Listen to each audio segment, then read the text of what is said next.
INH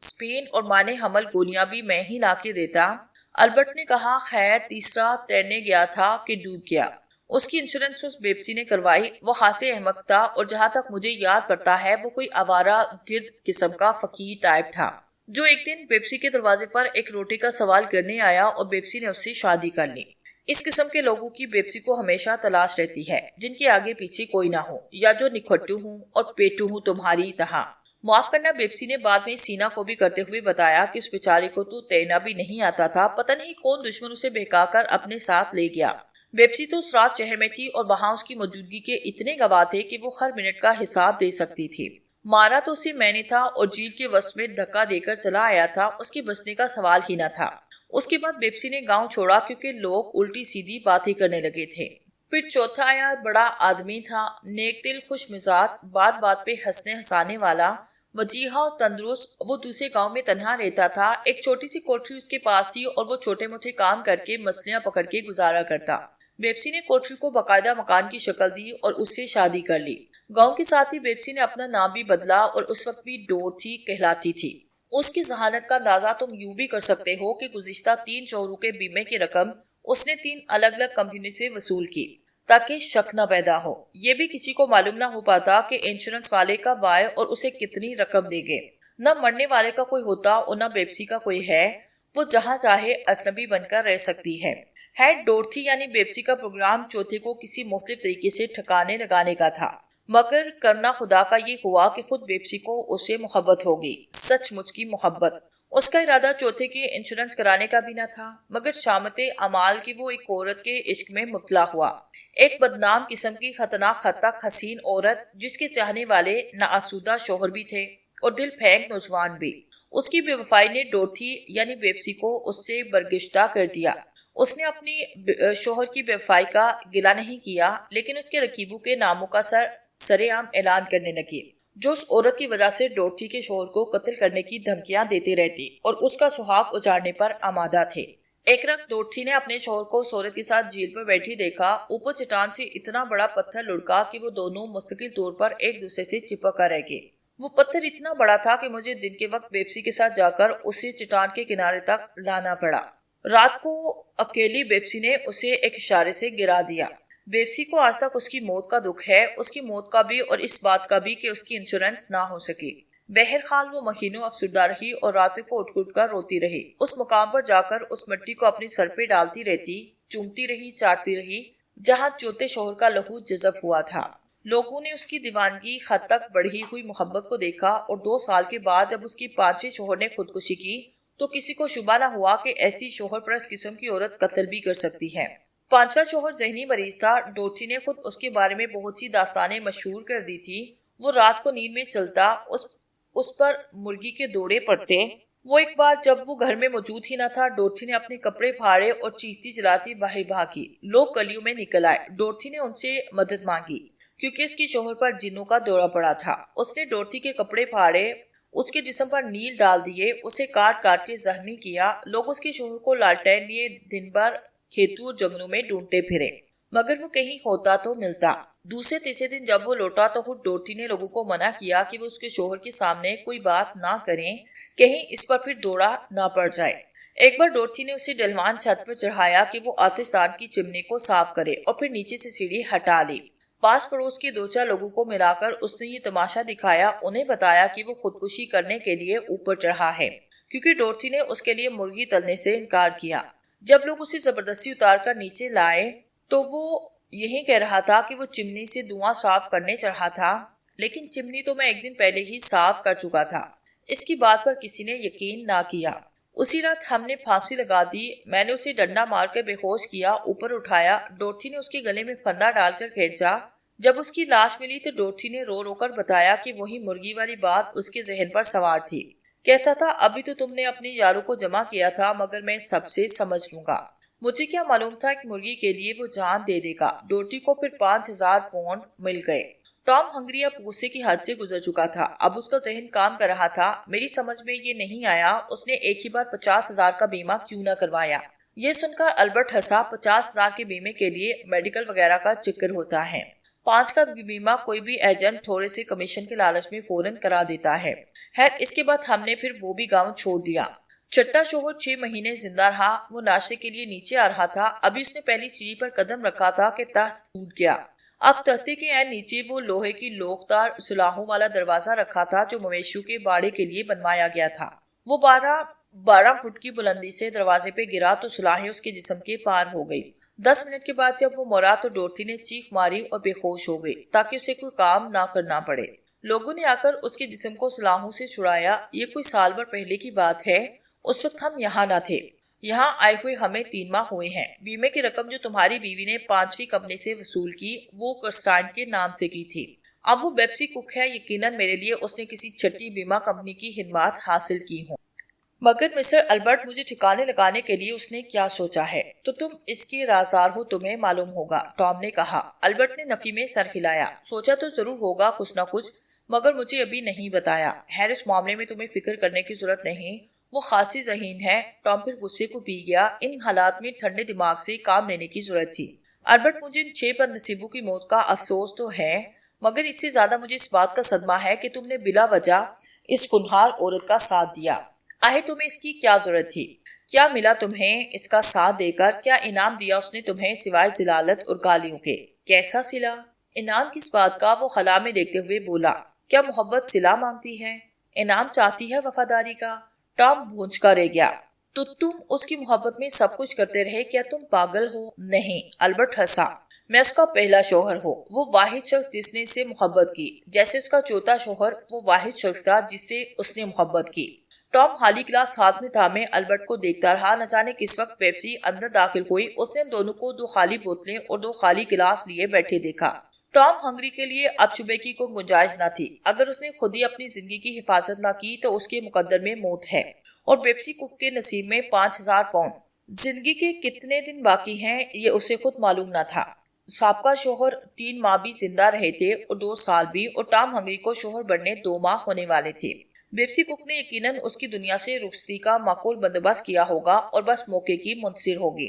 اس رات وہ بھیانک خواب دیکھتا رہا، اپنی تجہیز و تکفین کے مناظر، قتل کے سین، وہ سب جو اس نے البرٹ سے سنا تھا، اور وہ چونک چونک کر اٹھتا رہا۔ ہر بار اسے وہ قاتلانہ عرف زہریلی ناگن اپنے اتنے قریب نظر آئے کہ وہ اس کے وجود سے بھی ڈرنے لگا، جیسے اس سے مس ہوتے ہی وہ بسم ہو جائے گا۔ چوتھی بار اس نے اپنی لاش کو کنویں میں پڑا دیکھا تو وہ لرز کر اٹھ بیٹھا۔ پسینہ اس کے جسم سے بہہ رہا تھا، مگر 7ویں شوہر کی پہلی بیوی غائب تھی۔ نیچے سے اس کے بولنے کی آوازیں ایسی آ رہی تھی جیسے وہ عمدن اپنی آواز میں قابو پانے کی کوشش کر رہی ہے۔ وہ دبے بم باہر نکلا، اپنی بیوی بیپسی کک کی باتیں سننے نیچے اترا۔ وہ دونوں باورچی خانے میں تھے جہاں البرٹ سوتا تھا۔ کتے، تم نے اسے سب بتایا؟ مجھے معلوم ہے، بیپسی کی بفری ہوئی آواز آئی۔ جینی، میں نے اسے کچھ نہیں بتایا، البرٹ کی آواز آئی احتجاج اور اعتراف کرتی ہوئی۔ تم بکتے ہو، جب میں آئی تو تم نشے میں تھے، تم نے 2 بوتلیں خالی کر دی، مگر وہ ہوش میں تھا۔ اس کا مطلب ہے زیادہ شراب اس نے تمہیں پلائی، اس نے تم سے سب کچھ اگلوایا، اب ہمیں اسے فوراً ٹھکانے لگانا ہے۔ وہ بولی تو ٹام کے پیر کانپنے لگے۔ اس نے ایک ہاتھ سے دیوار کا سہارا لیا۔ جینی پلیز، البرٹ نے کہا۔ شٹ اپ، وہ اسے دھکا دیتے ہوئے بولی۔ میں تمہیں اب اس گھر سے نکال دوں گی، باقی زندگی تمہاری شکل نہیں دیکھوں گی۔ میں تم سے وعدہ کر چکی ہوں۔ پھر یہ کیا بکواس ہے؟ یہ بکواس نہیں، اس سے پہلے بھی تم نے مجھ سے وعدہ کیا تھا کہ یہ آخری ہوگا۔ وہ کچھ دیر کے بعد بولا، یاد ہے نا؟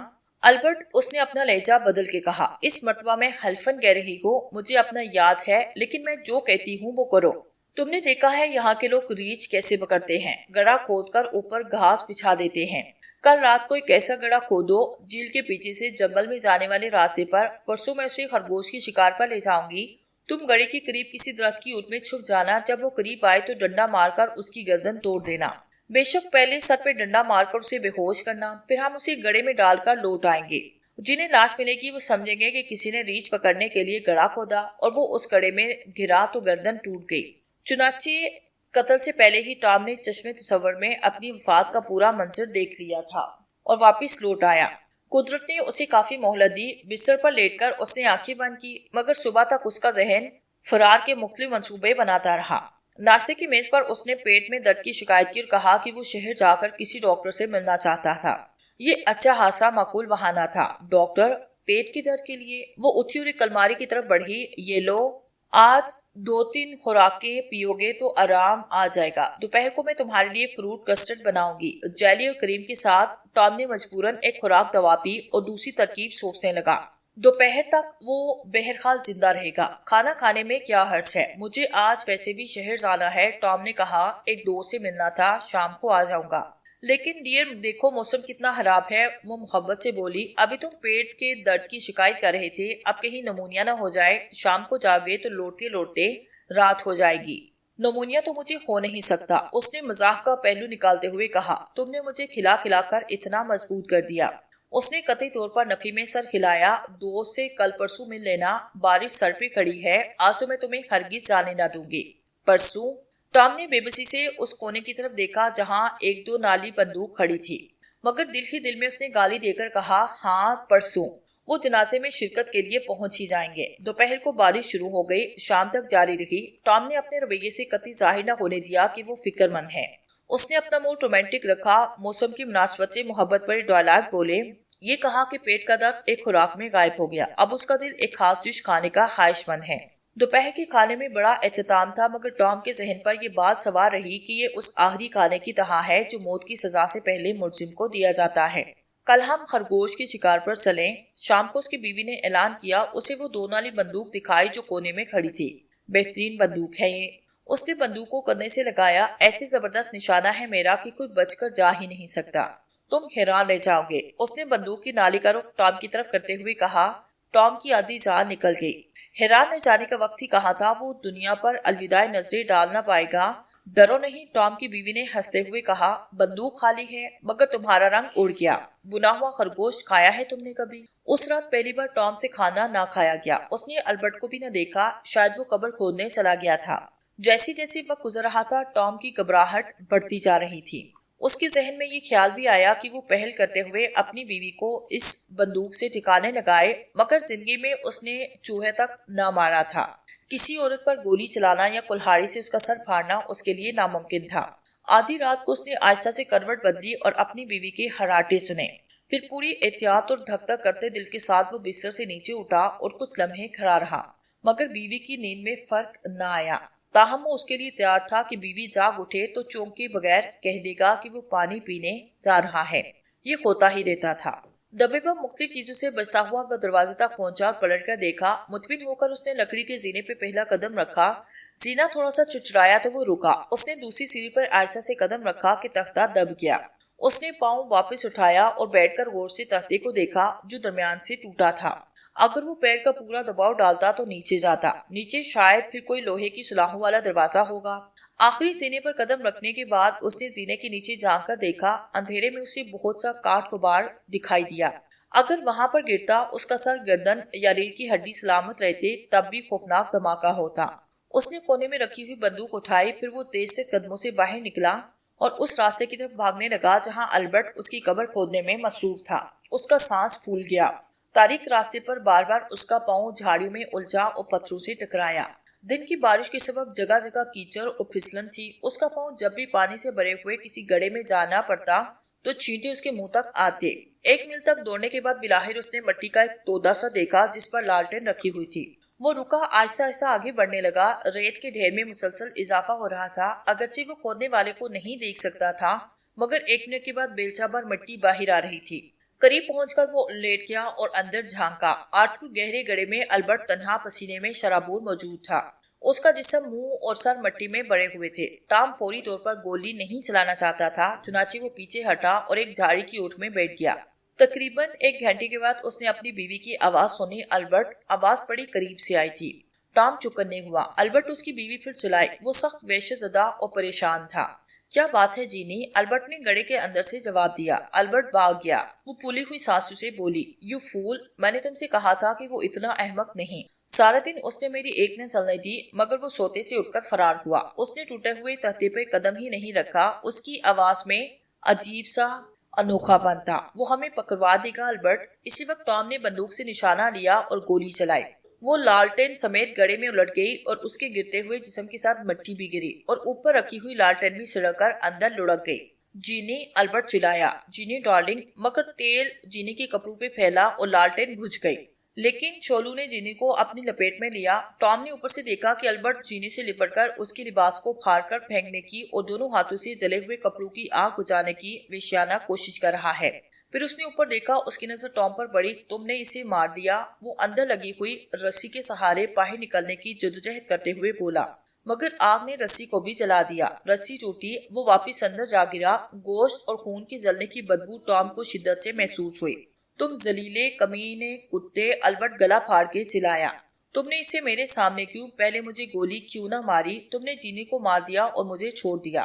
اس نے ٹام پہ بیلچہ کھینچ کر مارنے کی کوشش کی۔ ٹام تھوڑا سا پیچھے ہٹا۔ کیا تم بھی مرنا چاہتے ہو؟ ٹام نے سکون سے کہا۔ بیلچہ اس سے 4 گز دور جا کر گرا۔ ہاں، وہ چلایا، میں بھی مرنا چاہتا ہوں، جینے کے بغیر رہنا نہیں چاہتا، مجھے بھی مار ڈالو۔ All right. ٹام نے دوسری بار بندوق اٹھائی، البرٹ کے سر کا نشانہ لیا۔ بندوق کی دوسری نالی سے دوسری گولی سیدھی اس کے دماغ میں پیوست ہو گئی۔ وہ جینی کے اوپر گرا، ساکت ہوا۔ پھر ٹام نے خالی بندوق کو گڑھے میں پھینکا اور بیلچہ اٹھا کر مٹی گڑھے میں ڈالنے لگا۔ آہستہ آہستہ گڑھا بڑھتا گیا۔ سورج نکلنے سے قبل زمین ہموار ہوئی۔ تھکن سے چور ٹام نے بیلچہ کندھے پہ اٹھایا اور نہانے کے لیے جھیل کی طرف چل پڑا، جس کی ساکت سطح پر سورج کی پہلی کرن کا سنہرا رنگ جلملا رہا تھا۔